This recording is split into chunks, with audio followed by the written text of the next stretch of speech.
Hello, my name is Siobhan Sweet and welcome back to my kitchen. So today I'm going to make a banana bread. I've got some old bananas here and my beautiful niece over in Ireland, Alison Kennedy Murphy, if you're watching, this is her recipe. I've put a little tweak on it, I hope you don't mind Alison, but this is her recipe as it's amazing. So we're going to start with a tin, lining the tin. Now if you just click the button above, it will show you how to line the tin. I've done a short video on that already. I've put butter in there and I'm going to get some flaked almonds. Now this is where mine differs a bit because I like flaked almonds and banana bread. So if you put your flaked almonds in and you've got enough butter on there, the flaked almonds will stick. Can you see that just starting to stick? And that's what I want to do, is line that mould all the way around with flaked almonds.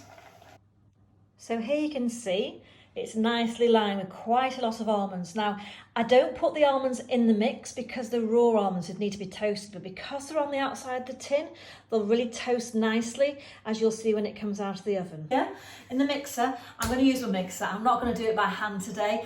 I love my KitchenAid, so that's what I'm going to use it.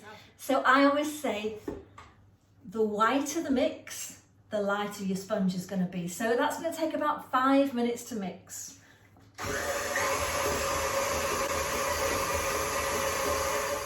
Three bananas,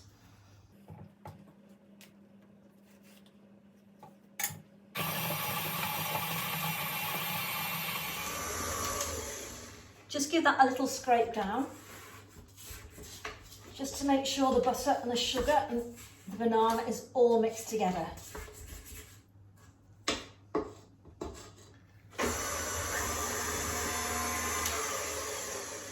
So once that's all mixed together, you're just going to crack in one egg.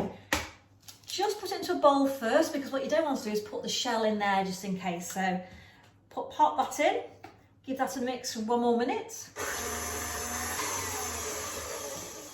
Okay, that's done now. So what we're going to do next is add the flour and the baking powder. Now I always sieve these just to make sure we've got no little lumps. Especially with the baking powder, you can get tiny fine lumps, and what you don't want to do is take a bite of your banana bread and get a tiny bit of baking powder. It's not very nice. So always sieve. Also, it adds air into your mixture, so that's going to make your sponge nice and light. Okay, so you can actually see a few lumps there, so just push those through. And then I'm going to let the machine do all the work today, and I'm going to pop that into the machine and blend it round. Now, one more little tip, I like to give you the tips as I go, is baking powder. Once it hits moisture, you're going to have to get it into the oven within 10 minutes, possibly 5 if you can get everything ready, because it starts to activate, and after 10 minutes it'll start to die. So what you don't want to do is have it sitting around. So have everything ready. I've got my tray ready here.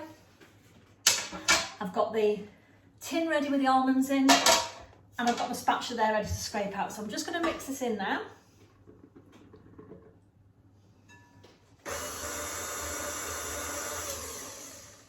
And that's it done.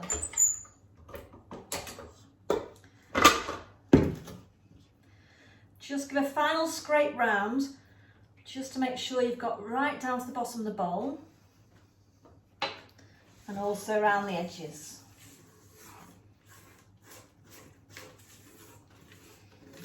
And that's ready to go in. Now it's a nice soft mix, and it's going to go into a slightly slower oven than normal, about 175 degrees. So just pour that in. Just be careful of the almonds, so I'll go sideways that way, because we don't want those almonds dropping off. A tiny bit more in there.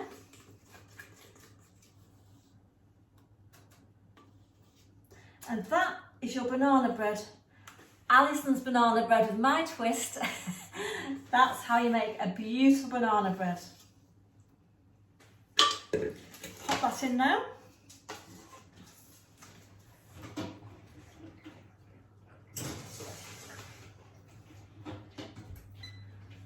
So as you can hear, that's ready. We'll just test it, just to make sure. I've got my knife here. First of all, I'll just touch it on top. That's very nearly done. Put a knife in there. As that needs another 5 minutes. Now, what I don't want to do is burn the almonds, so I'm going to put a little bit of tin foil over the top.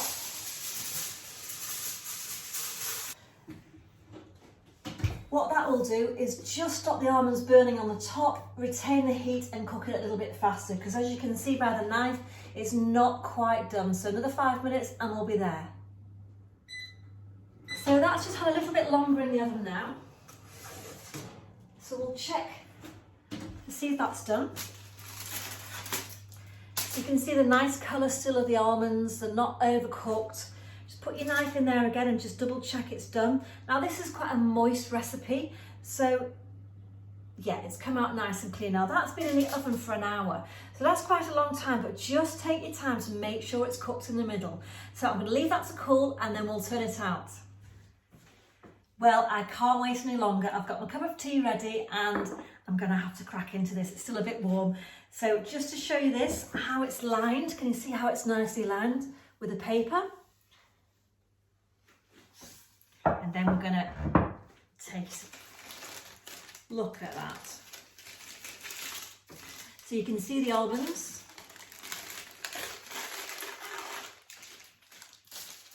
All the way through it. And then we're just going to take a nice slice.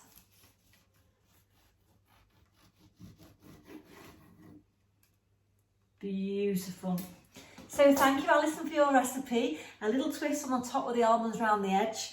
And I'm ready now for a nice cup of tea. Thanks for joining me. See you on the next one.